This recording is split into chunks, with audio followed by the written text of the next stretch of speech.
দোস্ত আস্তে চালা, সামনে রেড সিগন্যাল আসে। আরে দেখ, রাস্তা একদম ফাঁকা। এই মাঝরাতে লাল বাতির সামনে খাড়া থাকার কোনো মানে হয়?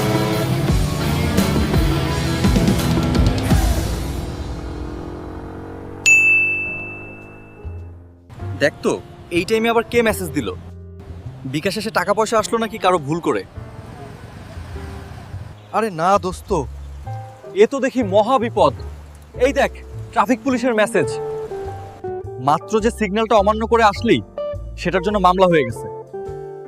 এই দেখ, জরিমানার অঙ্ক আর বাইকের নম্বর সহ সব ডিটেলস চলে আসছে। কস কি?